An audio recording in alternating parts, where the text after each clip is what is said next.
Assalamualaikum warahmatullahi wabarakatuh. Alhamdulillahi rabbil alamin. Alhamdulillahilladzi bi ni'matihi tatimmus shalihat. Wa asyhadu an la ilaha illallah wahdahu la syarika lah. Wa asyhadu anna Muhammadan abduhu wa rasuluh al-mab'utsu rahmatan lil alamin. Allahumma aftah lana qulubana wa alhimna rushdana wahdina ila siratikal mustaqim. Allahumma salli wa sallim wa barik ala Muhammadin wa ala alihi wa ashabihi asma'in. Bapak Ibu jamaah yang Allah rahmati dan Allah berkahi, puji dan syukur hanya milik Rabb kita Allah Subhanahu wa taala. Mudah-mudahan pertemuan iman kita di pagi hari ini selepas menunaikan subuh berjamaah untuk kembali bertolabul ilmi dalam rangka mukafaatul ilmiah, terus memperluas kapasitas ilmu agama kita dalam rangka kuwatul imaniyah, terus memperkokoh bangunan indah iman kita, wa islahul ibadah, memperbaiki, membenahi, menata rapi ibadah kita, juga untuk semakin mengistiqomahkan kita di dalam kebaikan. Mudah-mudahan Allah catat semuanya menjadi bagian terbaik dari amal soleh kita hari ini, bagian terindah dari ampunan dosa demi dosa kita, dan mudah-mudahan menjadi bagian tersempurna dari cara Allah Subhanahu wa taala memantaskan kita semua untuk bersama-sama menjadi orang yang bahagia di dunia dan tersambung kebahagiaan itu kelak ke akhirat. Di pertemuan sebelumnya kita membahas tentang rahasia di dalam Al-Qur'an ketika Al-Halim digabungkan dengan Asy-Syakur, ya. Kemudian dengan Al-Ghafur dan Al-Ghani. Ini sudah kita bahas di pertemuan awal, mengungkap banyak rahasia dari ulama-ulama ahli tafsir kenapa Allah Subhanahu wa taala menggabungkan Al-Halim dengan, pertama adalah dengan Asy-Syakur, ya. Sebentar.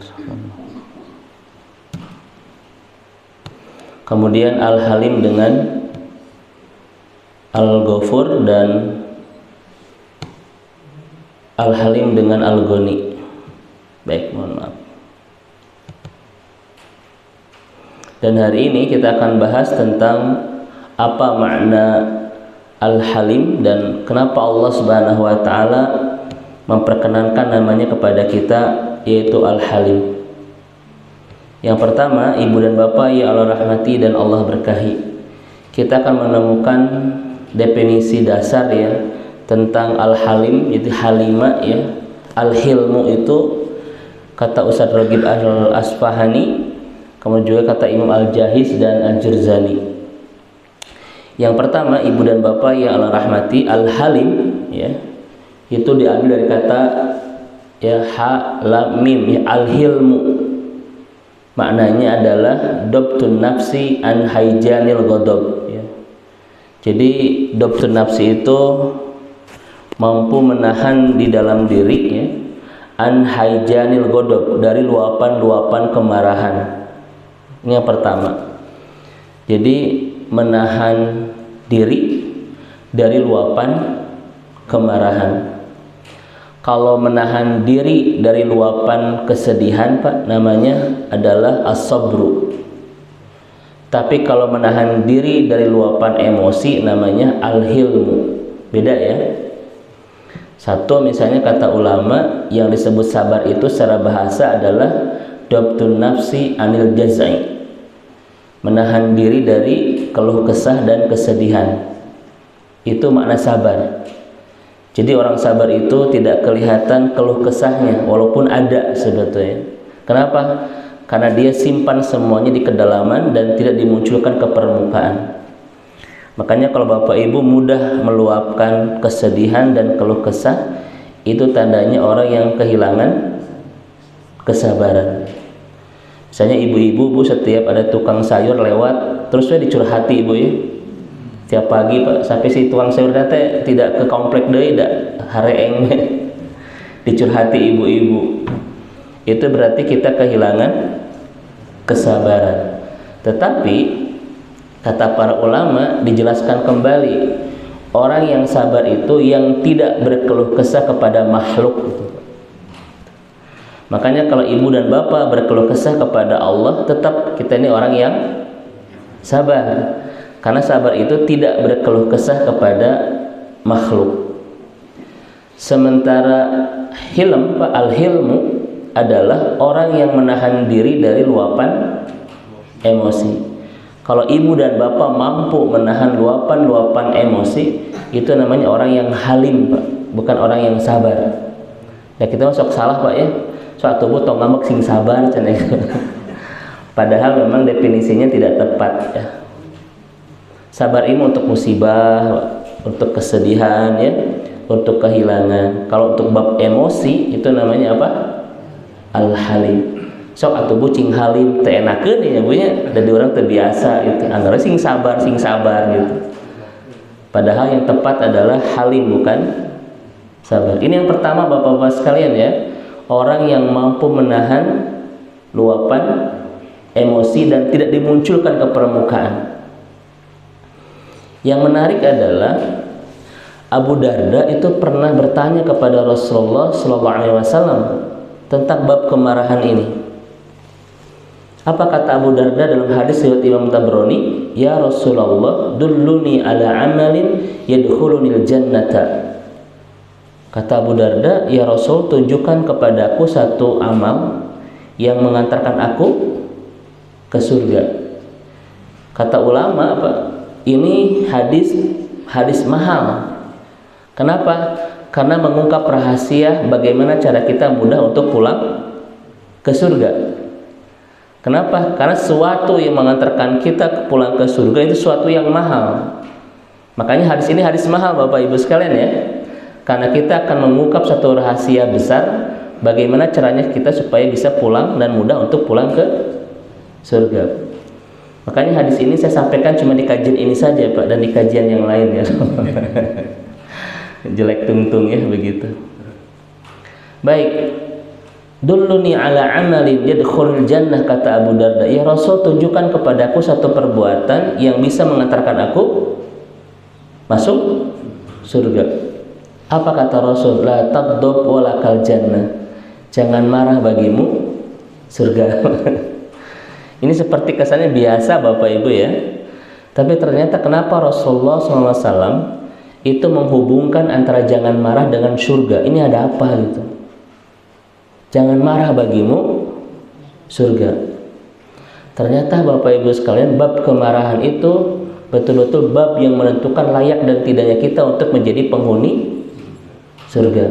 Seakan-akan Rasul mengatakan kepada kita, kalau kita ini pemarah ya, adalah orang-orang yang sulit untuk mendapatkan surga. Berarti ini sederhana atau besar? Sederhana atau besar? Besar Pak. Kenapa? Karena Rasul langsung hubungkan dengan surga itu. La taghdab walakal jannah. Mari Bapak Ibu sekalian kita akan gali apa hubungannya antara jangan marah dengan surga. Seakan-akan Rasul mengatakan kepada kita, siapapun yang mudah marah dia sulit untuk mendapatkan surga itu. Ya, baik. Bu dan Bapak yang sering marah di rumah itu ibu atau bapak? Bu? Siapa Bu yang sering marah? Cek bapak, ibu, siapa? Cek ibu. Bapak. Ayatnya pas ya di masjid Pak ya. Baik Bapak Ibu sekalian. Saya akan mulai di surah Ali Imran. Di sini kita akan mengungkap rahasia apa hubungannya antara marah dengan surga. Sampai-sampai Rasul mengatakan kepada Abu Darda satu amal rahasia besar yang bisa memulangkan kita mudah untuk pulang ke surga. La taghdab walakal jannah. Baik Bapak Ibu sekalian, kita lihat di surah Ali Imran 134 kita ungkap rahasia besar di sini.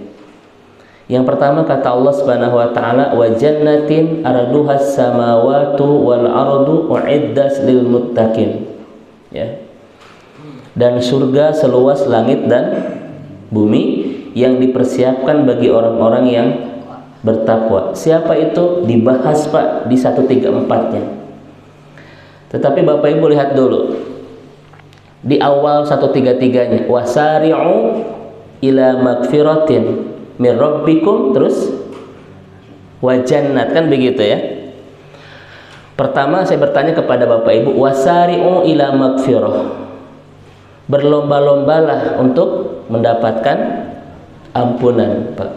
Kenapa harus berlomba-lomba? Sudah kita bahas, Pak. Kita berlomba dengan siapa? Ini sudah kita bahas di sebelumnya. Kalau bab rezeki, famshu fi manakibiha, berjalan saja. Kalau bab ibadah, fas'au ila dzikrillah wa dzarul bai', segerakan dan tinggalkan kesibukan dunia Anda. Itu kan? Untuk ampunan apa? Wasari'u, berlomba-lomba lah. Ini suasananya beda Bapak Ibu sekalian. Untuk bab rezeki, famshu fi manakibiha, berjalan saja. Agar apa? Satu, agar kita tidak tabrak sana sini, Pak. Karena biasanya nulumpat tarik suka nabrak, Pak. Kita tidak menghalalkan segala cara, tidak meninggalkan ibadah, Pak ya. Berjalan saja itu. Karena kalau orang ngejar rezekinya, Pak, itu gitu ya. Itu biasanya dua yang akan tidak rapi masalah ibadahnya, dan yang kedua adalah masalah kehalalannya. Betul? Makanya kata Allah Subhanahu wa taala, berjalan saja untuk cari rezeki. Kenapa? Aku sudah jamin rezekimu. Famshu fi manakibiha wa kulu min rizqi. Berjalan saja. Tapi untuk ibadah, fas'au ila dzikrillah wa dzarul bai'. Bersegeralah dan tinggalkan kesibukan dunia Anda itu. Kenapa Bapak Ibu sekalian?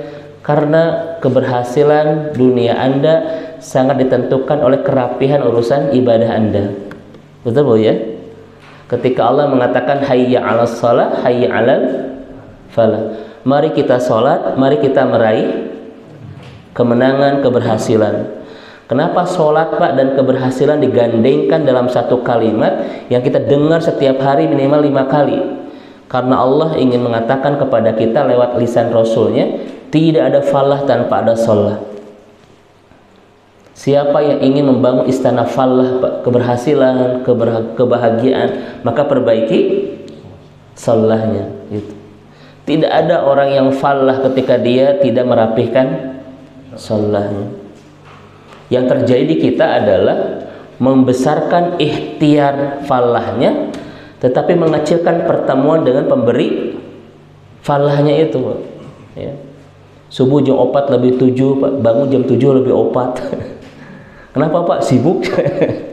Nah itu kan orang-orang yang berantakan sholat, nggak mungkin bisa mendapatkan falah ya. Baik, ini sudah kita bahas di kajian sebelumnya, Pak. Ibadah, fas'au ila dzikrillah wa dzarul bai'. Tinggalkan kesibukan dunia Anda ketika Allah memanggil Anda untuk melaksanakan ibadah, Pak.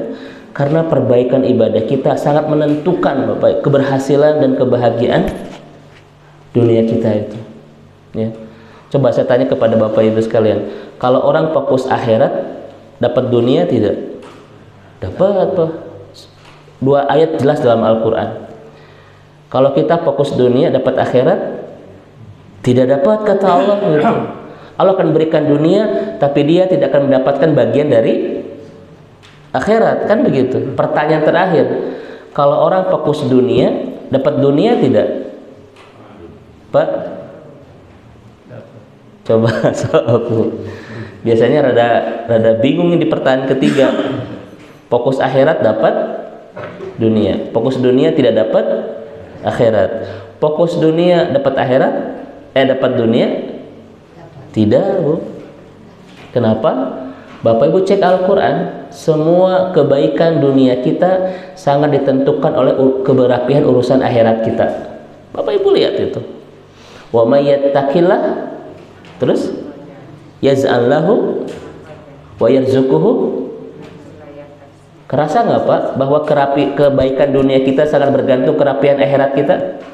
Barang siapa yang bertakwa kepada Allah, Allah berikan solusi masalah-masalah hidupnya dan rezeki dari jalan yang tidak disangka Bagaimana cara kita bisa mendapatkan solusi terbaik di segala masalah kita dan rizki dari jalan yang tidak disangka-sangka? Ya takilah, perbaiki dulu apanya? Urusan akhirat kita itu. Semua ayat begitu, Pak. Makanya kata ulama, tidak ada orang yang fokus dunia kemudian mendapatkan dunia. Kenapa? Karena kebaikan dunia kita sangat bergantung kepada kerapihan akhirat kita itu. Betul nggak Bapak Ibu sekalian? Sok bapak lah Pak kerja banting tulang, peras keringat, tapi tara ke masjid, tara ngaji, tara sholat dan sebagainya. Dunia dapat gak? Mungkin Pak nominal dapat, tapi ketenangan Pak ya, kebahagiaan rumah tangga Pak, ketentraman ya, kebahagiaan akan dapat itu. Anggawe raru dat bu rarung. Nah itu Pak tetap nggak akan dapat itu. Karena ternyata semua berpulang kepada bagaimana cara kita merapikan urusan apa Bu? Akhirat kita ya. Nah, ini Bapak Ibu sekalian. Tetapi yang menarik adalah wasari'u ila magfirah. Berlomba-lombalah mengejar ampunan. Kita memang berlomba dengan siapa? Rizki berjalan, ibadah bersegera, ampunan berlomba. Kenapa gitu? Harus berlomba, Pak. Kita berlomba dengan siapa? Kata para ulama, kita berlomba dengan kematian. Karena banyak orang yang dijemput oleh kematian sebelum datang ampunan. Dan itu adalah Pak aswa'an nas, manusia yang paling buruk itu. Ketika kematian lebih dahulu menjemputnya daripada ampunan itu. Ada nggak Bapak Ibu sekalian orang yang dijemput oleh kematian sebelum datang ampunan? Ada nggak Pak? Dan itulah kisah hidup yang paling menyedihkan. Ketika orang dijemput oleh kematian sebelum datang ampunan itu. Ya. Kenapa? Kalau kita dijemput oleh kematian sebelum datang ampunan adalah kisah yang paling menyedihkan. Karena orang Pak yang dijemput oleh kematian sebelum datang ampunan, orang yang tidak akan pernah beristirahat nanti di akhirat. Itu Bapak Ibu sekalian. Ya. Sahabat bertanya kepada Rasul, "Ya Rasulullah, inna rajulan istirahat wa qad matat." Ada seseorang yang sudah istirahat karena sudah mati. Rasul marah itu. Kata Rasul, kematian bukan istirahat. Tetapi yang istirahat itu orang yang sudah diampuni dosa-dosanya oleh Allah. Kan kita suka begini Pak, dia sudah berpulang ke tempat peristirahatan benar atau salah Bu? Suka begitu Pak ya? Dia sudah meninggal, sudah pulang ke tempat peristirahatan seakan-akan kematian itu tempat istirahat. Dia sudah tenang di tempat peristirahatannya, seakan-akan sudah selesai gitu Pak ya. Padahal apa kata Rasul? Innal aisha isyatul akhirah. Kehidupan yang sebenarnya itu kehidupan akhirat tuh Pak. Tidak ada yang selesai setelah kita datang kematian itu. Jadi kalimat tadi benar atau salah Bu? Orang sudah pulang ke tempat peristirahatan terakhir, benar atau salah Pak? Bisa benar, bisa salah. Apa salahnya? Kematian bukan tempat istirahat. Apa benarnya? Mudah-mudahan kalimat itu doa itu. Semoga dia memang ketika pulang sudah diampuni dosanya oleh Allah Subhanahu wa taala. Itu ya. Makanya ketika Bapak Ibu mengatakan dia telah pulang ke tempat peristirahatan terakhir, itu doa. Mudah-mudahan ketika dia pulang Allah sudah bersihkan dosa-dosanya. Makanya ada orang yang bilang begitu, "Ibu, Bapak tong ngambek, Pak. Pak, cek saha kematian istirahat entong ya, Pak ya," gitu. Ngambek itu. Kan di kita ada DKM menyebutkan tetangga kita sudah pulang ke tempat peristirahatan terakhir, Bapak ngambek, cek saha Bapak kematian. Oh, itu jangan juga ya, Pak ya. Karena kalimat itu bisa benar, bisa salah. Taib. Ini Bapak dan Ibu yang dirahmati Allah Subhanahu wa taala terkait dengan ampunan ya. Kenapa harus berlomba-lomba? Karena kita berkejaran dengan jatah usia kita dan kuota umur kita yang tidak tahu kapan habisnya. Mudah-mudahan kita semua Bapak Ibu sekalian adalah orang-orang dijemput oleh Allah Subhanahu wa taala dengan kematian setelah kita mendapatkan ampunan. Ya. Kenapa? Karena orang-orang yang tidak mendapatkan ampunan setelah datang kematian adalah orang yang akan buruk nanti masa depan akhiratnya. Na'udzubillahi min dzalik. Makanya kata ulama, Bu, sebelum kita tidur istighfirillah, minta maaflah kepada Allah, karena kita tidak tahu di tidur manakah mata kita terpejam untuk selamanya. Mungkin jam 8 malam ibu mengatakan bismika Allahumma ahya wa amut, ya. Pas bangun, Bu, mandrobuka. Aduh, can ngapalkeun. Terus ditanya ke malaikat itu, ya. Nah, ini Bapak dan Ibu yang dirahmati Allah Subhanahu wa taala, ya. Kemarin saya kasih kisah sedikit kan di sini, ya. Ada kisah yang paling singkat, Pak, tapi paling menyedihkan. Apa itu? Anna rajulan ya'taqid ayyatuba ila Allah ghaddan thumma yanumu wa la yastayqid. Itu kisah singkat tapi paling menyedihkan. Apa itu? Seseorang yang mengatakan saya akan tobat besok. Kemudian dia tidur dan tidak bangun lagi. Singkat, Pak, tapi menyedihkannya luar biasa itu, ya. Ini melebihi kesedihan film drama Korea. Ya. Nah, ini Bapak Ibu, wasari'u. Jangan pernah mengatakan, ah Ustadz, Allah Maha Pangampura, Allah Maha Pengampun, pasti memaafkan kesalahan kita. Benar, Pak. Tidak ada dosa yang tidak akan Allah tidak ampuni, betul? Tetapi kita tidak tahu jatah usia kita sampai kapan. Itu persoalannya, ya. Karena kematian tidak menunggu kita tobat dulu, kan? Maka bertobatlah dari saat ini sambil menunggu kematian kita. Ini yang pertama, Bapak Ibu sekalian. Kemudian Bapak Ibu, kenapa Allah Subhanahu wa taala gabungkan wasari'u ila magfiratin mir rabbikum wa jannat, dan dia mendapatkan surga seluas langit dan bumi. Apa hubungan ampunan dan surga sampai Allah gabungkan begitu? Bapak Ibu sekalian, apa hubungannya antara ampunan dan surga itu? Ya. Apa kata Dr. Sukordowi, Bapak Ibu sekalian? Asya'ul wahid, satu-satunya penghalang dari kita dan surga itu adalah dosa itu. Betul, Pak? Satu-satunya penghalang antara kita dan surga itu dosa. Makanya ketika Allah sudah berikan magfirah, ampunan terhadap dosa itu, ada nggak penghalang antara kita dan surga? Ada nggak, Pak? Saya ulang kembali. Kenapa Allah gabungkan antara ampunan dengan surga dalam satu ayat? Wa jannatin arduhas samawati wal ardh. Karena satu-satunya yang menghalangi kita untuk mendapatkan surga itu adalah dosa. Bapak Ibu tidak kaya, punya harapan masuk surga. Bapak Ibu tidak punya alfad, punya harapan masuk surga. Bapak Ibu banyak dosa tanpa ampunan, bisa nggak ke surga? Tidak. Makanya kenapa ampunan itu paling berharga di kehidupan kita? Karena dia akan menghapus penghalang kita dengan surga bernama dosa itu. Itu Bapak Ibu sekalian.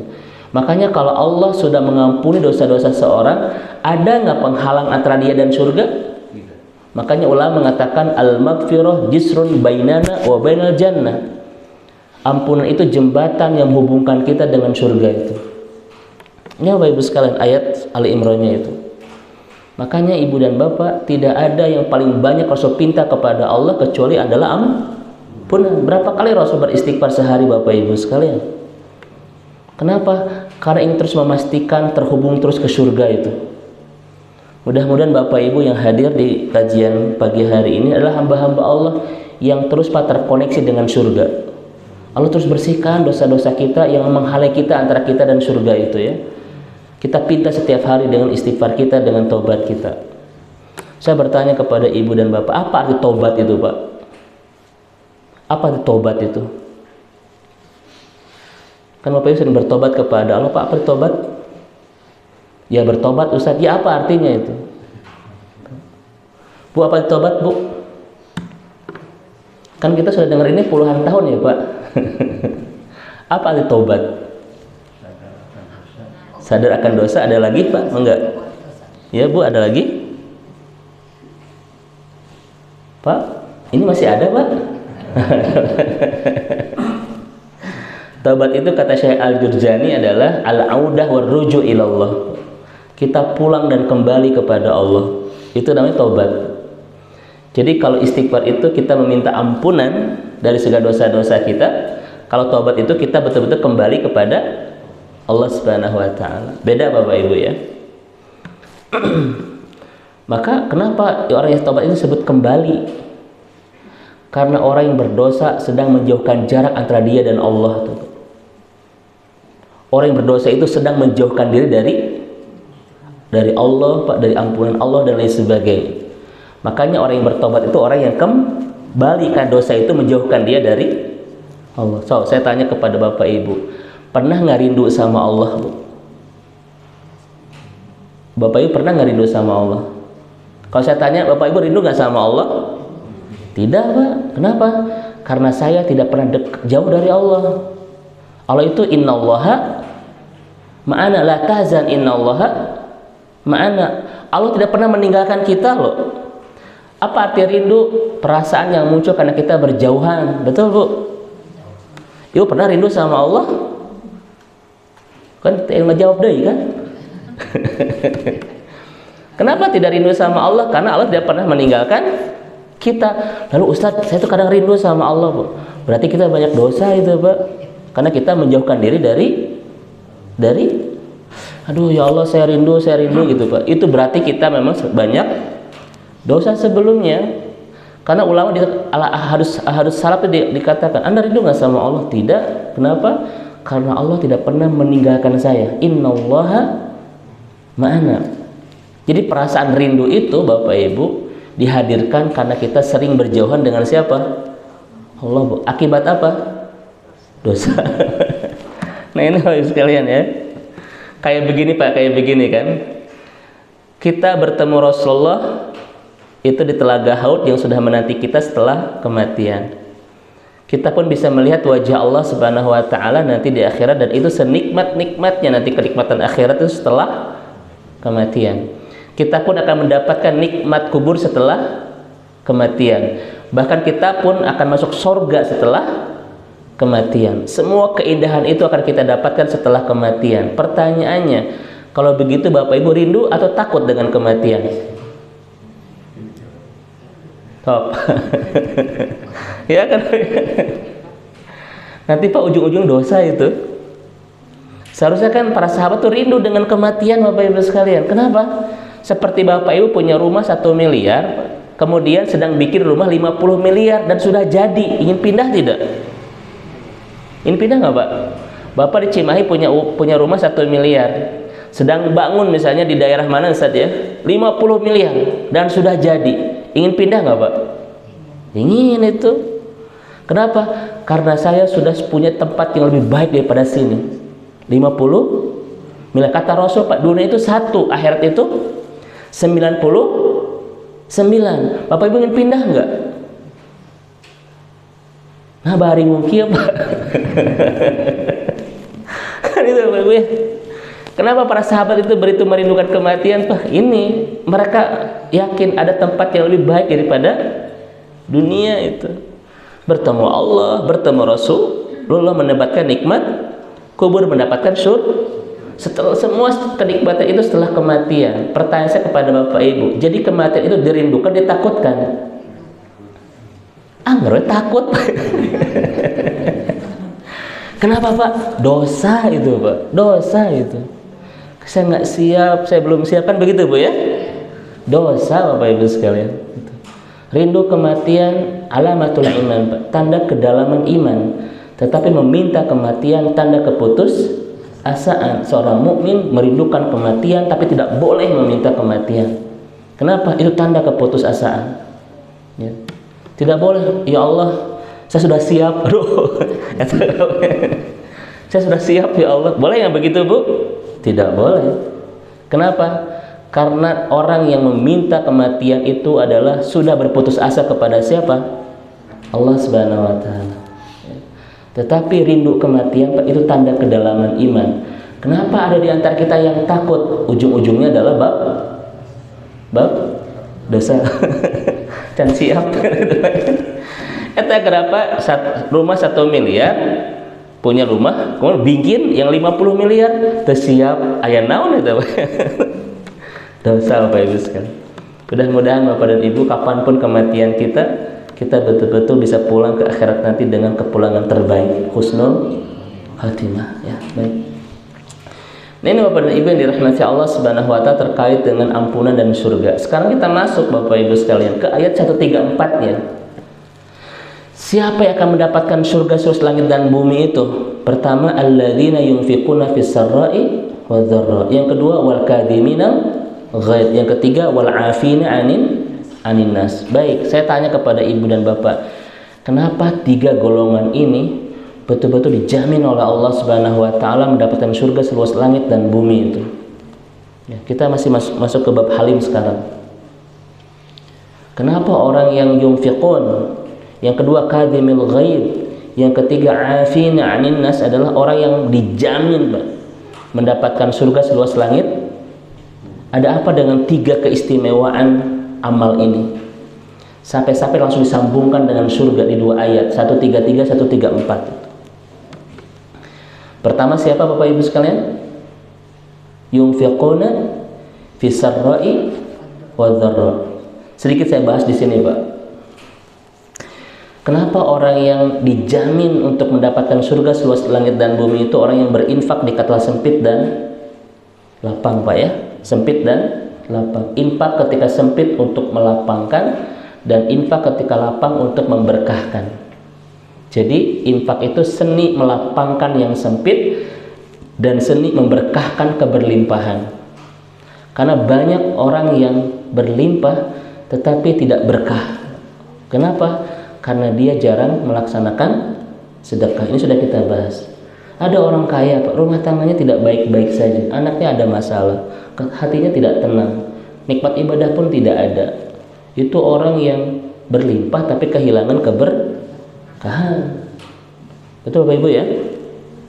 Nah, kenapa sedekah ini betul-betul menjadi amal istimewa sampai-sampai Rasul sambungkan dengan surga itu? Dulu saya pernah sampaikan kepada Ibu dan Bapak, kalau kita sholat, kita pulang ke akhirat membawa pahala apa? Sholat. Bapak Ibu baca Al-Quran, kita pulang ke akhirat membawa pahala apa? Baca Al-Quran. Ibu dan Bapak tilawah terus ya, atau saum terus, kita pulang ke akhirat membawa pahala apa? Saum. Tapi kalau Bapak Ibu sedekah, membawa pahala apa? Jabukul khairat, semua pahala itu. Itu bedanya ya.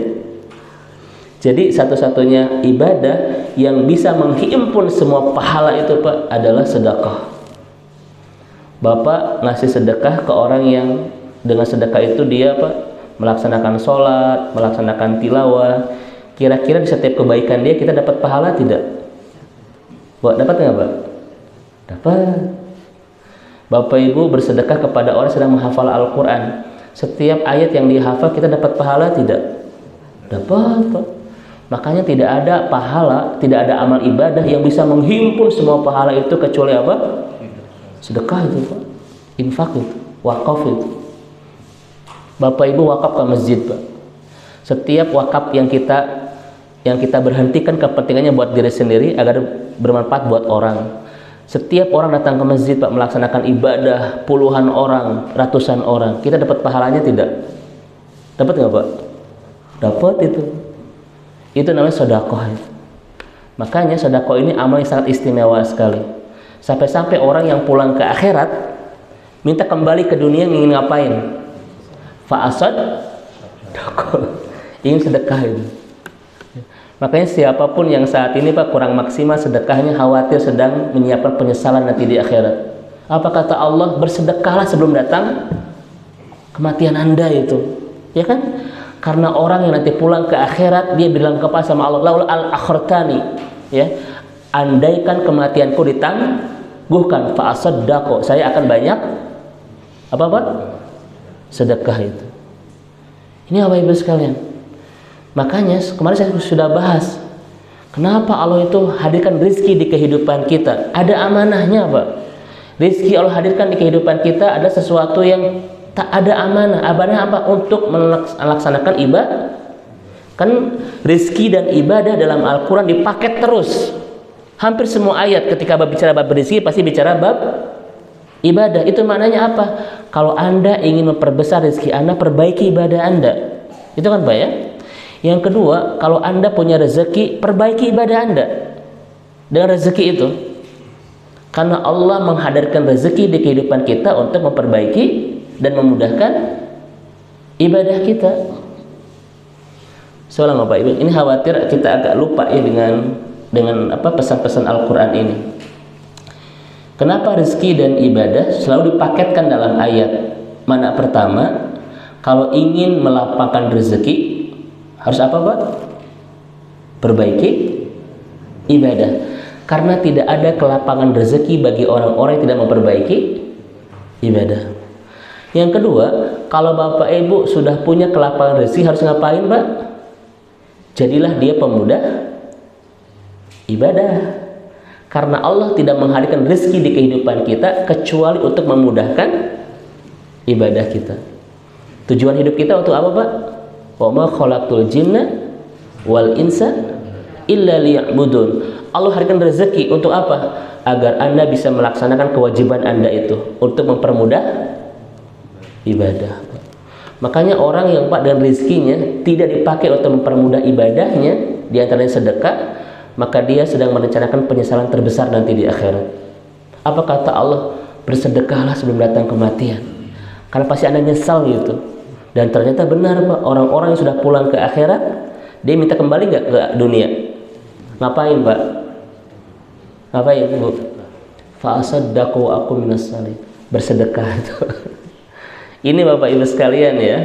Makanya Bapak Ibu, kita punya apapun di rumah ya, berupa keberlimpahan, maka setiap hari ada agenda sedekahnya.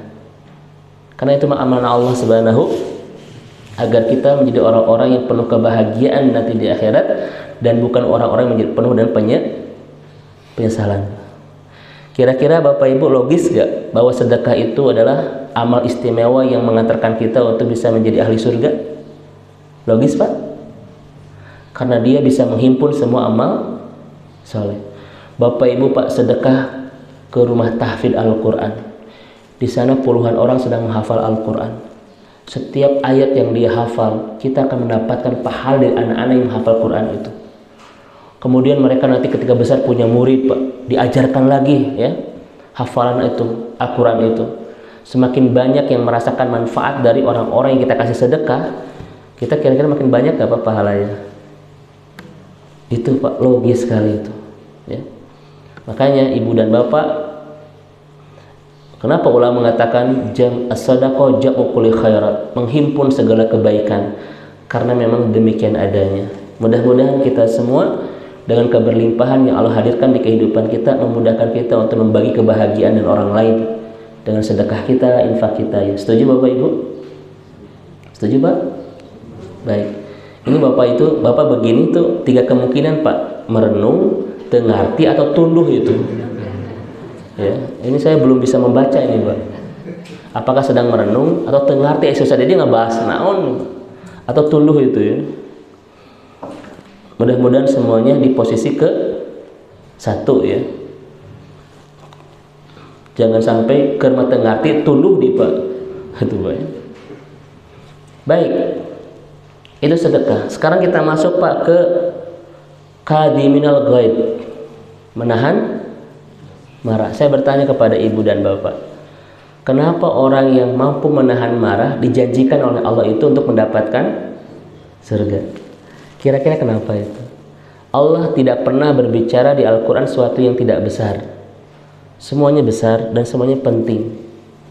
Ibu dan Bapak tidak akan pernah menemukan di Al-Quran Pak cara pengobatan jerawat itu mual ayam. Itu penting itu.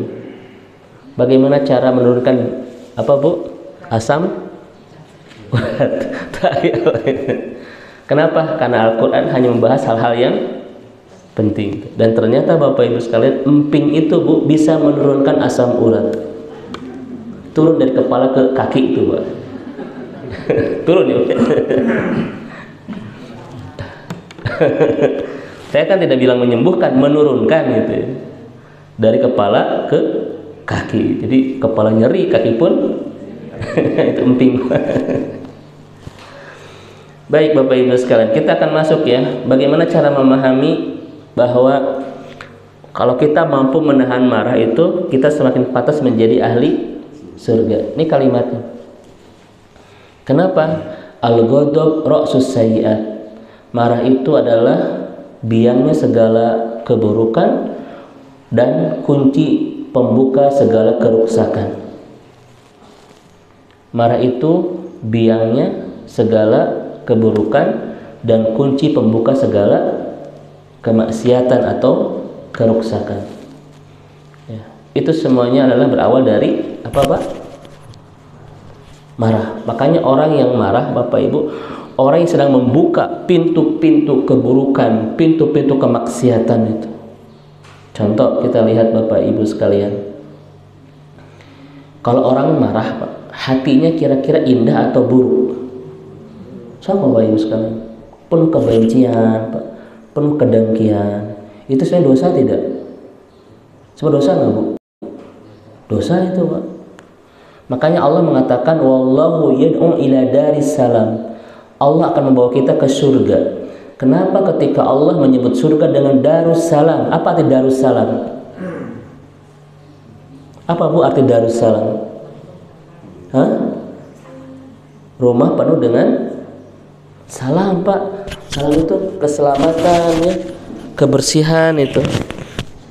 Artinya apa? Dua kata ulama itu. Di surga Bapak Ibu tidak akan pernah merasakan apa-apa selain salam, Pak, selain kebahagiaan itu. Jadi mual pundungan, mual rudet, Bu, di surga itu, mual cemburuan begitu ya. Semuanya tidak ada karena satu perasaan yang Allah hadirkan di akhirat. Apa itu? Salam, Pak. Kebahagiaan, ya, ketenangan. Yang kedua, kenapa Allah Subhanahu wa taala menyebut surga dengan darussalam?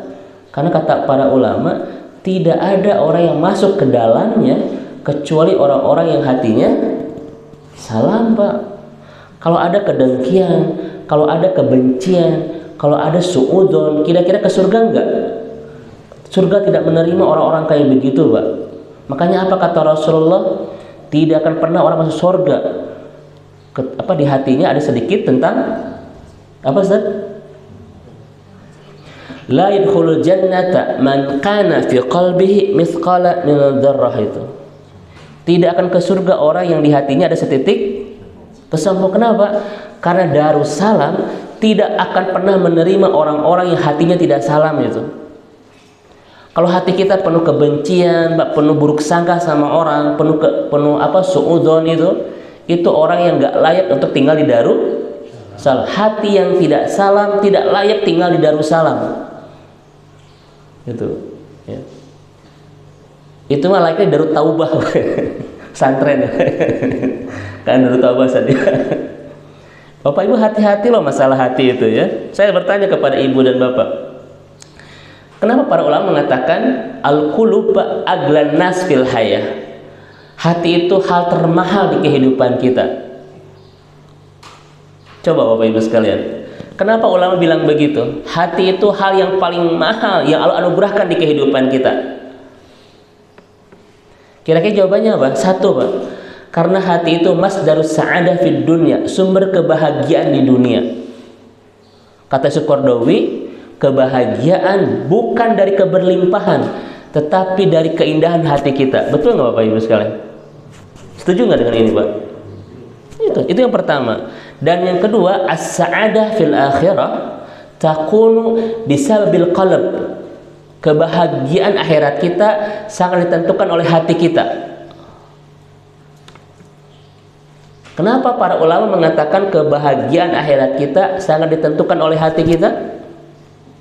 Karena ketika Bapak Ibu beraktivitas, beramal soleh, ketika hatinya salah, Pak, tidak akan jadi pahala. Betul? So, Bapak Ibu beramal, Pak, seluruh ketaatan kita lakukan, tetapi hatinya salah, bukan karena Allah. Kira-kira jadi pemantas gak kita bahagia di surga? Tidak. Apa kata Allah dalam Al-Quran? Orang yang banyak amal soleh tetapi pulang ke akhirat dengan hati yang salah ketika beramal itu, seperti dia itu tanah di atas batu yang licin, disiram air yang lebat. Tersisa nggak tanah itu? Tidak. Seperti itulah, Pak, kondisi orang yang sudah lelah dalam ketaatan di dunia tapi hatinya salah itu, Pak. Ternyata dia tidak akan pernah bahagia nanti di akhirat. Kenapa? Kata Rasul, la syai'alahu, karena dia tidak akan mendapatkan apa-apa dari lelah dia dalam ketaatan gara-gara hatinya salah. Tidak ikhlas, betul kata Pak Haji itu, ya kan? Kenapa? Karena Allah mengatakan Rasul mengatakan wa innama likulli amrin ma nawa. Orang itu akan mendapatkan apa yang dia niatkan saja, dan tidak akan pernah mendapatkan apa yang tidak dia niatkan. Ibu kenapa tahajud? Ustadz supaya glowing gitu Bu, dapat pahala tuh Bu. Glowing ya, Bu dapat itu Pak. Berarti ngerti glowing teh naon cenah itu Pak. Pak kenapa sering Senin Kamis? Ya supaya turun asam urat. Dapat pahala nggak Bu? Tidak Pak. Ya. Hati-hati Bapak Ibu sekalian terkait masalah hati ini, penentu masa depan akhirat kita loh. Makanya kata Sufyan Ats-Tsauri, perjuangan berat kita dalam seluruh rangkaian ketaatan kita di dunia ini adalah merawat dan meluruskan hati kita untuk Allah. Itu perjuangan berat.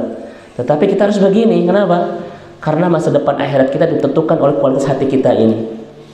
Setiap kita melenceng hatinya ketika melaksanakan ketaatan bukan karena Allah, maka setiap itu pula kita sedang tidak akan mendapatkan apa-apa nanti di akhirat. Betul Pak? Dan hebatnya apa Pak? Kenapa Sufyan Ats-Tsauri mengatakan itu perjuangan berat? Karena setan mudah sekali menggelincirkan dan melesetkan hati kita ketika berbuat ketaatan kepada Allah. Mereka tidak menghentikan ibadah kita, tetapi menghentikan pahala dari ibadah kita itu. Contoh begini Bapak Ibu. Bapak Ibu sholat subuh berjamaah, satu saf semuanya itu. Satu saf, di waktu yang sama, di tempat yang sama, di saf yang sama. Pahalanya sama tidak? Sama Bapak? Apa kata para ulama Pak? Ada dua orang yang sholat berjamaah di masjid yang sama, di waktu yang sama, di saf yang sama, dengan satu imam di depannya, dan mereka berdua di belakangnya. Mereka melaksanakan sholat bersama-sama. Tetapi kata para ulama, bisa saja jarak di antara kedua orang itu seperti timur dan barat. Kenapa? Li'annahuma mukhtalifil qalb. Karena hati mereka tidak sama. Yang pertama betul-betul ikhlas karena Allah, dan yang kedua betul-betul ingin mendapatkan kepentingan dunia. Padahal di saf yang sama loh Pak itu, di waktu yang sama, tapi jarak mereka seperti timur dan barat. Kenapa coba? Karena hati mereka tidak sama. Apakah Bapak Ibu sekarang ngaji Pak pagi hari ini mendapatkan pahala yang sama? Insya Allah Pak. Ini kelihatan wajah-wajah penuh keikhlasan. Yang segera ikhlas, Ustaz ikhlas. Segera menderita. Ini lihat Pak, wajah-wajah penuh dengan keikhlasan itu. Kenapa Bapak Ibu sekalian? Karena ternyata Allah itu tidak melihat amal kitanya, tetapi melihat kualitas hati kita ketika beramal itu. Inilah Ibu dan Bapak, kenapa ulama mengatakan al-qalb itu aglan nas fil haya. Hati itu hal termahal di kehidupan kita. Dia penentu kebahagiaan dunia kita dan penentu masa depan kebahagiaan akhirat kita. Semua berpulang kepada hati. Sampai-sampai Rasul mengatakan idza salahat salahal jasadu kullu fa idza fasadat fasadal jasadu kullu. Kalau hati kita rusak, semua akan rusak. Kalau hati kita baik, semua pun akan baik. Ala wahyul qalb. Segumpal daging itu bernama heart. Allah bahasa Inggris ya. Hati itu. Dan lebih hebatnya apa Bapak Ibu? Kata Rasul, kenapa hati disebut dengan al-qalbu? Jangan al-qalbu, awasnya beda ya. Antara qalbu dan kalbu sama? Apa arti al-qalbu Bu? Ya. Kenapa hati dibilang al-qalbu kata Rasul? Li'annahu taqallub. Karena sering bolak balik. Ya. Kenapa sering bolak-balik ya Bu ya? Katanya itu Bu, agar matangnya rata. Emang endog gitu Bu ya? Gitu. Kayak gini Pak, kenapa perempuan itu kalau selfie miring gitu Pak ya? Karena butuh sandaran. Kita nyambung ya Pak. Makanya Rasul mengatakan apa? Ya muqallibal qulub. Apapun kondisi dunia kita Pak, yang memenuhi hati kita, jangan pernah mengubah frekuensi ketaatan kita kepada Allah. Itu doa Nabi. Apapun kondisi dunia kita yang mengubah perasaan hati kita, jangan pernah mengubah frekuensi ketaatan kita kepada Allah. Bapak Ibu ketika sempit, ketika lapang, tetap frekuensinya sama dalam ketaatan. Ketika diberikan kebahagiaan ataupun kesedihan, tetap frekuensi ketaatan tidak boleh berubah. Ustaz, apa doanya? Ya muqallibal qulub, tsabbit qalbi 'ala dinik. Karena ada orang, Pak, ketika diberikan kelapangan, dia melemah ibadahnya. Tetapi ketika diberikan kesempitan, naik frekuensi ibadahnya itu. Juga ada yang sebaliknya. Ketika diberikan kelapangan, semangat ibadah. Ketika diberikan kesempitan, malas ibadah. Ibu yang ngaji, punten Ustaz ngejurudat cenah, Pak. Eta gara-gara rudet pete ngaji itu ya. Ngaji nanti Pak, bari ngahulang gitu. Nah itu ya doanya, ya muqallibal qulub, tsabbit qalbi 'ala dinik. Ya. Jadi Ustaz, mana yang baik? Apapun yang membuat kita makin indah dalam ketaatan kepada Allah Subhanahu wa taala. Nah ini hati, Pak. Kalau sedang marah hati buruk gak? Buruk. Dan ini sumber dosa itu di sini kan? Yang kedua, Bapak Ibu sekalian, kenapa orang yang tidak marah itu dijamin menjadi ahli surga? Karena orang yang marah hatinya buruk. Yang kedua, pindah ke mulut, Pak. Apa yang terjadi dengan mulut orang yang marah? Apa, Pak, kira-kira? Hummazah lummazah. Hummazah lummazah itu buruk semuanya kepada orang itu kalau dia sedang marah. Dan ternyata di akhirat, Pak, ada neraka yang disiapkan buat dosa kata-kata itu. Dosa neraka apa namanya, Bapak Ibu sekalian? Ya, Pak? Dosa apa, Bu? Neraka apa namanya? Ada satu neraka nanti di akhirat yang disiapkan buat dosa kata-kata. Apa, Ustaz? Neraka apa namanya? Hutomah. Hutomah itu neraka yang disiapkan buat dosa humazah dan lumazah. Bapak Ibu, nggak mungkin humazah dan lumazah kalau hati kita tidak marah itu. Ya. Lisan itu semuanya, Pak, mencaci, nyarekan, kasar kan, merendahkan kehormatan orang lain, menyakiti perasaan orang lain, menyinggung itu hati orang lain. Semua berawal dari apa? Marah itu, Pak. Hati-hati loh, Pak, dengan marah ini. Hati kita jadi buruk, kata-kata kita pun buruk. Dan ternyata keburukan kata-kata, ternyata Allah sudah siapkan masa depan akhiratnya. Itu naudzubillah min dzalik ya. Ada nggak seorang istri, Pak, tersakiti hatinya oleh kata-kata suami? Ada, Bu? Ada. Ketika suaminya, Bu, sedang bager atau sedang marah itu? Ustaz, bager marah kan sama. Wah, itu bahaya. Pak, sedang marah itu ya. Ini hati-hati, Bapak Ibu sekalian, marah itu ya. Orang itu dan kata-kata ini, Masya Allah, Bapak Ibu ya, bisa melukai perasaan orang, ya kan? Bisa menyakiti hati orang. Nauzubillahi min dzalik. Makanya apa kata Rasul? Orang yang beriman itu qul khairan aw liyasmut. Artinya apa? Kalau Bapak Ibu ingin lihat seindah dan sedalam apa keimanan seorang, lihat kata-katanya. Itu kata Rasul, Pak. Kata-kata itu merefleksi bagaimana kualitas iman seseorang. Betul? Bu, dari mana? Dari belakang. Mau kemana? Ke depan. Setelah itu kemana, Bu? Ke pinggir. Sok nondei. Kira-kira imannya bagus nggak gitu, Bu? Hati-hati sekalian ya. Karena orang makin dalam, Pak, imannya makin lembut kata-katanya. Makin halus itu ya perangainya itu. Apakah Rasul ketika bicara pernah nyakiti hati orang, Pak? Tidak itu. Kenapa? Karena iman itu akan menjaga diksi kata itu menjadi lebih indah itu. Tidak akan pernah menyinggung perasaan orang lain. Kan di kita ada, Bu, orang tuh pendiam, Pak.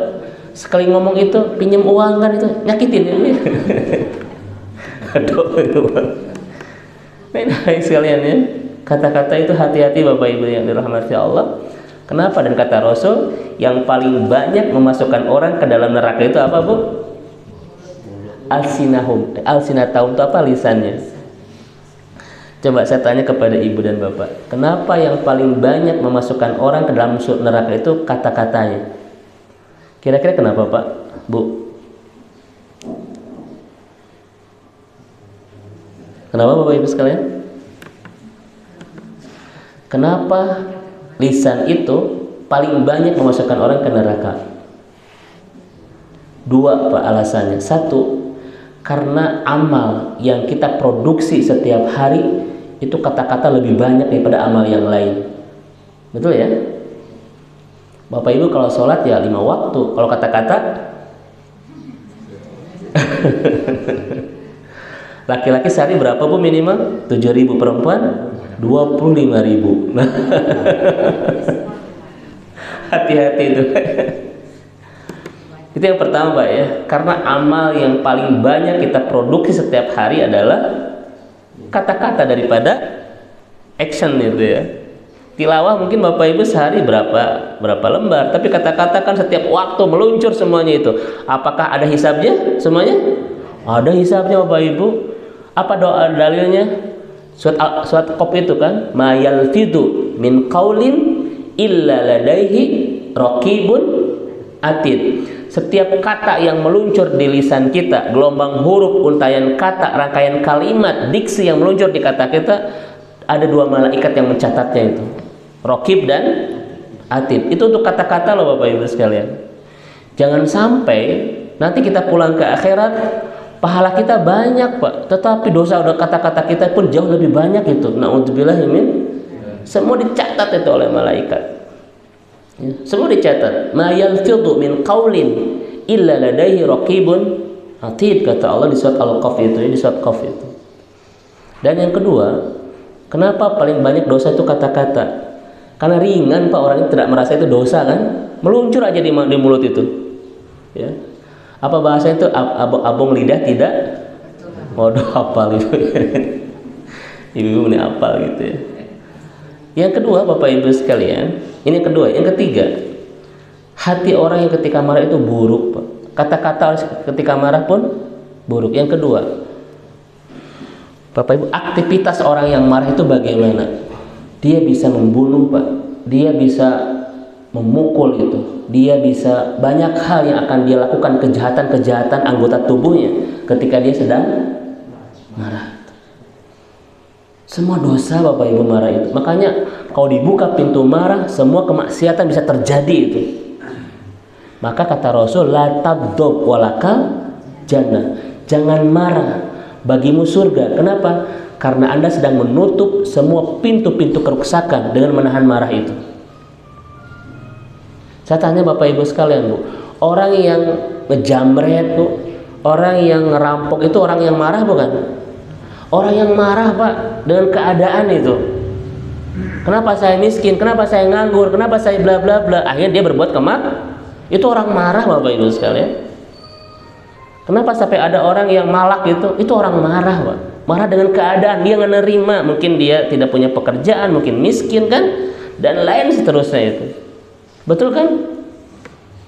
Betapa banyak yang akan terjadi dari sebuah kemarahan itu, dan semuanya Ustadz itu keburukan. Maka diawali dengan kemarahan, pasti diakhiri dengan penyesalan. So, Pak, Ibu Pak bikin angen sayur asam ketika marah, Pak, rasanya bagaimana? Asam itu. Asam. Baik, ini yang keberapa Pak? Yang kedua ya, bahwa orang yang pasti mendapatkan surga itu siapa? Yumfiquna fis sarra'i wadra. Yang kedua, kadimil ghaid. Karena orang yang kadimil ghaid adalah orang yang syaddud dzari'ah, sedang menutup semua pintu kerusakan dan kemaksiatan. Maka dia layak untuk mendapatkan apa tadi? Yang ketiga, afina anin nas. Orang yang memaafkan, orang yang mudah memaafkan.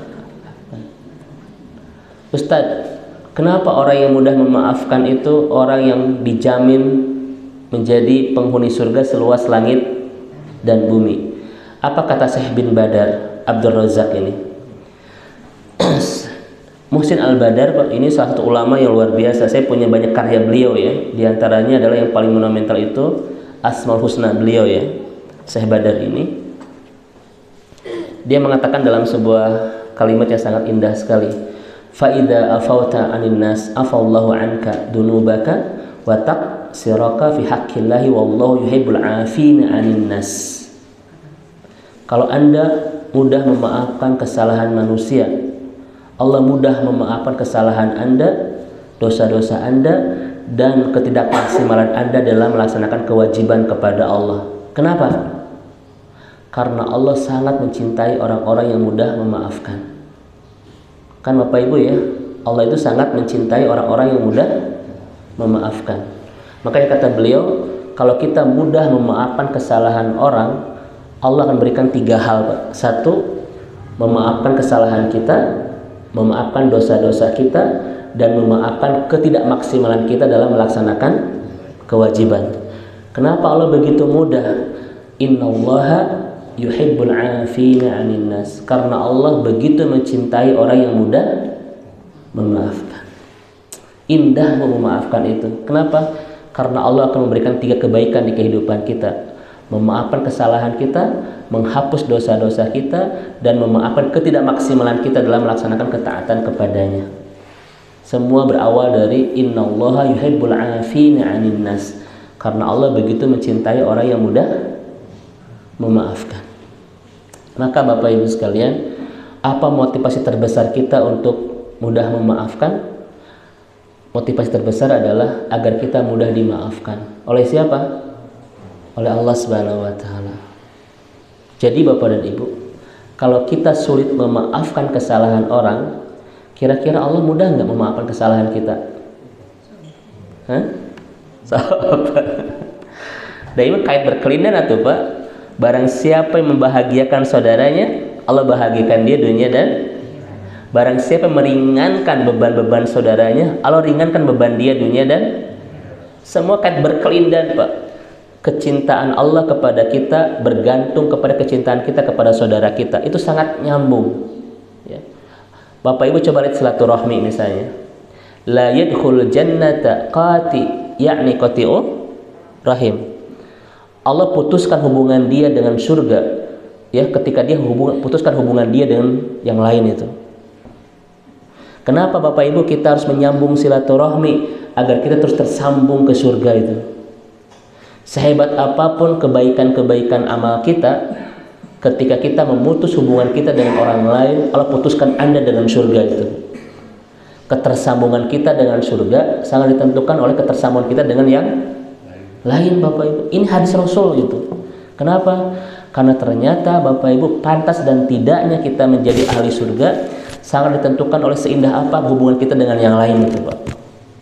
Betul Bapak Ibu sekalian? Ustadz, saya mah tidak apa-apa, dibenci. Sangat ditentukan oleh kebaikan kita ketika membangun silaturahmi dengan orang-orang yang terdekat di kehidupan kita, kan begitu ya. Makanya semakin kita mudah memaafkan kesalahan saudara kita, semakin mudah Allah memaafkan segala kesalahan kita. Dan semakin susah kita memaafkan kesalahan saudara kita, maka demikian juga Allah susah untuk memaafkan kesalahan kita.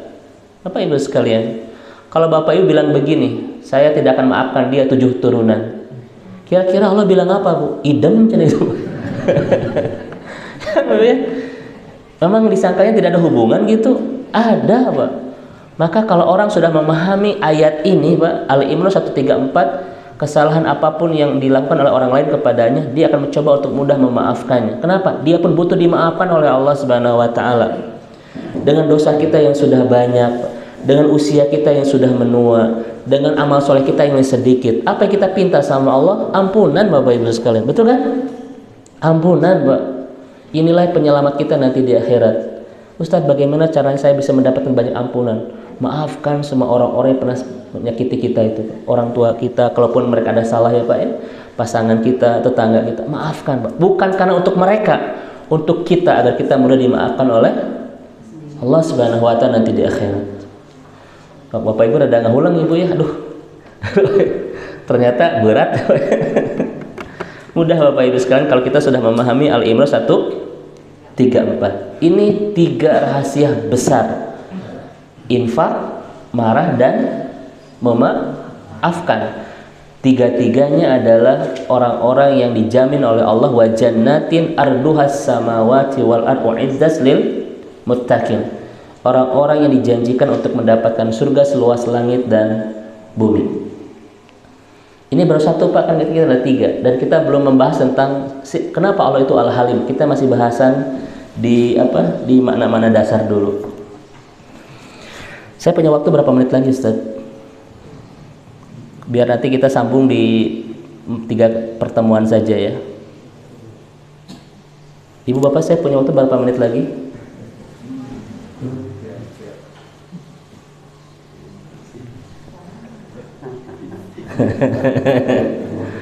Sedikit ya Pak ya, beresin dulu ya, biar nanti di pertemuan ketiga kita fokus membahas kenapa Allah menamakan dirinya Al-Halim. Kita belum sampai ke sana, masih di bahasan makna dasar dari Al-Hilmu ini. Tadi yang pertama apa?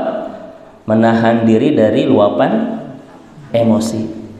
Ini makna. Jadi orang yang halim itu Bapak Ibu sekalian tidak mudah meluapkan emosi. Makanya kalau Bapak Ibu pemarah, yakin Bapak Ibu bukan orang yang halim itu, bukan orang yang lembut itu ya. Yang kedua, apa makna al-hilmu? Kata Imam Al-Jahiz, tumaninah inda sawratil ghadab. Ada marah Pak, tetapi dia tetap tenang gitu. Itu Bapak Ibu sekalian, tetap bijak, tetap matang Pak, walaupun sedang dilanda emosi. Karena orang yang marah itu biasanya beriak. Ibu tahu beriak? Beriak itu apa? Reaktif Pak ya. Kadang berpikir tidak matang Pak, tidak utuh, reaksioner ya, reaktif, yang padanya tidak bijak itu. Ya, kata-kata, sikap dan lain sebagainya selalu ini. Masa ada seorang suami gara-gara berantem sama istrinya, aku ceraikan Anda, aku ceraikan Anda. Banyak sekali suami kayak begitu Pak. Ini suami-suami yang tidak punya hilm itu. Setiap dia marah, udah di antara kita sudah tidak mungkin lagi dipertahankan. Allah itu. Kenapa setiap ngambek gitu ya? Ada nggak suami kayak begitu Pak? Saya menjadi banyak curhatan. Ustadz, apa hukum suami yang sedang marah menalak itu? Banyak Pak di kota Bandung itu. Dan ternyata alasan nalak itu alasan-alasan yang memang tidak syar'i. Hanya gara-gara emosi itu Pak, hanya gara-gara marah ya. Aku talak engkau, aku talak engkau. Ini jatuh nggak hukumnya itu? Kita tidak akan bahas itu Pak. Tetapi kita akan membahas betapa tidak ada hilm dari seorang suami sampai-sampai ketika dia marah itu begitu mudah itu memutuskan ikatan pernikahan Pak. Tapi balik deh ya segera Bu. Punten Bu, bapak tadi mah heureuy cenah Pak. Tadi mah heureuy gitu. Dan itu banyak Pak. Ini kenapa begitu orang kayak begini ya? Satu Bapak Ibu sekalian, dia orang-orang yang lapisan ininya tipis Pak. Sumbu apa namanya? Sumbunya pendek apa namanya? Kan kita kalau orang pemarah itu sumbu apa ya namanya? Suka begitu bilangnya Pak ya. Sumbunya pendek gara-gara itu Pak. Dia gara-gara apa? Dia kurang bagus ibadahnya kepada Allah Subhanahu wa taala. Karena kedalaman ini Pak, itu ditentukan oleh keindahan kita dalam ketaatan. Makanya Bu, kalau ibu pengen punya suami yang matang, Bu, tidak mudah marah dan sebagainya, ibu jaga ibadahnya, terutama qiyamul lailnya itu. Karena qiyamul lail itu nanti menghadirkan maqaman, nanti bersifatnya ke sini Pak, maqaman muda itu kepribadian, ke psikologi ya, ke kedalaman hati. Gitu. Makanya orang kalau jarang qiyamul lail Pak, beriak gitu ya. Sumbunya tipis, pendek, seperti air tidak dalam beriak-riak gitu. Ya, ini Bapak Ibu sekalian, orang yang hilm itu tetap tenang ketika hatinya sedang marah. Tidak menampakkan lewat matanya, lewat kata-katanya, lewat sikapnya. Dan ketika berpikir pun tetap matang, tetap bijak walaupun dia sedang marah. Ada rumah tangga yang marah itu Pak, lempar-lemparan tuh. Memang ketika pernikahan melempar bunga Bu. Ini mau jeng pot-potan berapa? Itu. Dan terakhir ya, karena waktu mohon maaf saya jelaskan di pertemuan selanjutnya saja. Tarkul intiqam inda syiddatul ghadab ma'al qudruh 'ala dzalik. Dia tidak membalas Pak, walaupun dia mampu untuk membalas ketika marah. Kalau Bapak dicarekan nyarekan deui Pak, tidak hilem gitu. Karena orang yang hilem itu mampu menahan balasan ketika marah walaupun dia mampu untuk membalasnya. Ibu dan Bapak dihina Pak, nggak balas kehina deui, itu sama-sama orang buruk itu. Ustadz abi nyari hati, nah itu alasannya begitu, dan manusiawi. Hati-hati Bapak Ibu sekalian, seorang muslim tidak boleh berlindung di kalimat manusiawi. tetapi berlindung di kalimat Qur'ani, bukan manusiawi. Kenapa? Karena kata manusiawi tidak selalu membawa kita dalam kebaikan. Manusiawi itu kalau kita carikan dari manusiawi itu, tapi Qur'ani tidak. Lihat Bapak Ibu Allah Subhanahu wa taala. Allah mampu enggak menghentikan rezeki gara-gara kemaksiatan kita? Allah mampu enggak Pak mengambil semua anugerah di kehidupan kita gara-gara dosa kita? Allah mampu enggak menjadikan semua anugerah itu menjadi musibah di kehidupan kita gara-gara kemaksiatan kita? Allah mampu. Tetapi Allah tidak lakukan itu. Allah akan memaafkan Pak. Itulah kalimat dari surat An-Nisa itu, innallaha kana aliman innallaha kana afwan qadira.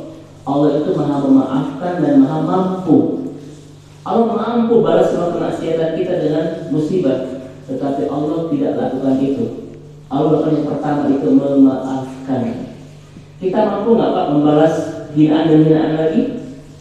Mampu Pak. Orang jebel jeduan dari itu mampu. Orang menghina-hina dia mampu. Jangan lakukan itu. Lakukanlah apa yang Allah lakukan. Maafkan. Walaupun kita mampu. Dan kita ketika tidak membalas, motivasinya dua Pak.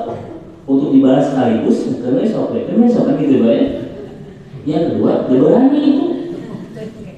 Pan ada yang balas, berani. Ada tidak mampu kan begitu ya.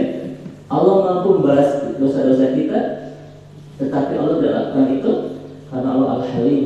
Allah justru ketika kita berdosa segera ingin memaafkan, bukan segera ingin membalas. Nanti kita bahas di pertemuan ketiga insyaallah. Ada 3 makna Allah Al-Halim yang perlu kita pahami nanti di pertemuan ketiga. Ini mohon maaf saya agak lebih lama Bapak Ibu sekalian, hanya ingin membahas dulu makna dasar dari Al-Hilm. Maka Bapak Ibu ada sampaikan, saya persilahkan.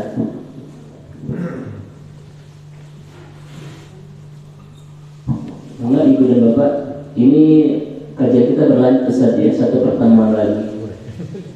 Bahasa kita Al-Halim, tapi 2 pertemuan ini belum masuk ke Al-Halim. Karena saya harus bahas dulu dari kata dasarnya dulu ya. Bapak Ibu, tidak ada. Memang orang yang halim itu Pak tidak mau merepotkan saudaranya sendiri gitu. Makanya memang tidak ada yang bertanya. Alhamdulillah. Kalaupun nanti yang bertanya di pertemuan ketiga ya di Al-Halim, insyaallah kita akan bahas 3 rahasia besar. Kenapa Allah menamakan dirinya dengan Al-Halim. Baik Ibu dan Bapak, saya akhiri pertemuan indah kita di pagi hari ini. Ya, mudah-mudahan Allah Subhanahu wa taala terus mengistiqomahkan kita dalam ketaatan kepadanya Pak. Dan mudah-mudahan penghujung tahun ini betul-betul menjadi akhir dari segala wabah dan awal segala berkah kebahagiaan bagi kita semua. Mudah-mudahan Ibu dan Bapak yang Allah rahmati dan Allah berkahi terus senantiasa diberikan keistiqomahan oleh Allah untuk terus menyibukkan hari-hari kita dengan sepenuh ketaatan kepadanya untuk merencanakan kebahagiaan masa depan akhirat kita ya. Baik itu dengan doa Rabbana la tuzigh qulubana ba'da idh hadaitana wa hab lana min ladunka rahmah innaka antal wahhab. Rabbana atina fid dunya hasanah wa fil akhirati hasanah wa qina adzabannar. Subhana rabbika rabbil izzati amma yasifun. Wassalamun alal mursalin walhamdulillahi rabbil alamin. Assalamualaikum warahmatullahi wabarakatuh.